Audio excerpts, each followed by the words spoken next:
Let's go. আসসালামু আলাইকুম বন্ধুরা, কেমন আছো সবাই? আশা করছি সবাই অনেক ভালো আছো। আলহামদুলিল্লাহ আমিও ভালো আছি। তবে আমার গলা শুনে তোমরা হয়তো বুঝতে পারছো শরীরটা একটু খারাপ, গলাটা বসে আছে, ঠান্ডা লেগেছে একটু। এই যে দেখো, সকালে ঘুম থেকে উঠে ছাদে গিয়েছি। আজকে সারা রাত যেহেতু বৃষ্টি হয়েছে, সেই কারণে ছাদটা একটু ভিজে আছে। তারপরে এই যে দেখো, চা বসিয়ে দিয়েছি, এবার চা খেয়ে নেব।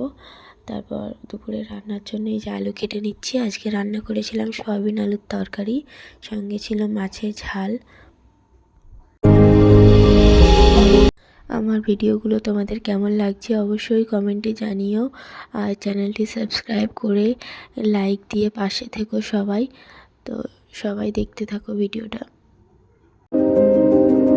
যে আলুগুলো কেটে নিচ্ছি, আলুগুলো কেটে নিয়ে তারপর আজকে মাছ নিয়েছি, মাছটা কাটতে হবে। তো তোমরা ভিডিওটা দেখতে থাকো, আর কে কোথা থেকে দেখছো অবশ্যই কমেন্টে জানিও। আরও তোমরা কী ধরনের ভিডিও দেখতে চাও সেটাও কমেন্টে জানিও।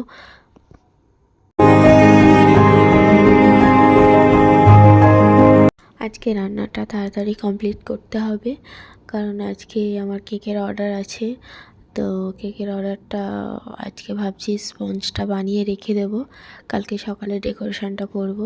তো ওই জন্য একটু তাড়াতাড়ি রান্নাটা করব, করে আর বাকি কাজগুলো করব আর কি। এই যে আমার মাছ ধোয়া হয়ে গেছে, এবার মাছে মশলা মাখিয়ে মাছটা ম্যারিনেট করে কিছুক্ষণ রেখে দেবো।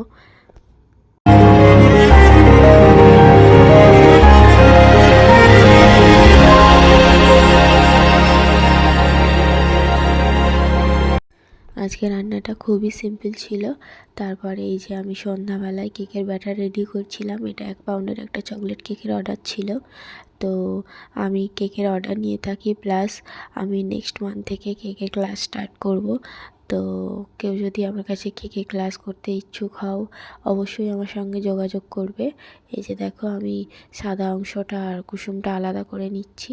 তো আজকের জন্যই এতটুকু, আর বেশি কিছু শ্যুট করছি না। আবার দেখা হবে কালকে সকালে নতুন একটি ভিডিওর সঙ্গে। সবাই ভালো থেকো, সুস্থ থেকো, পাশে থেকো। আল্লাহ হাফিজ।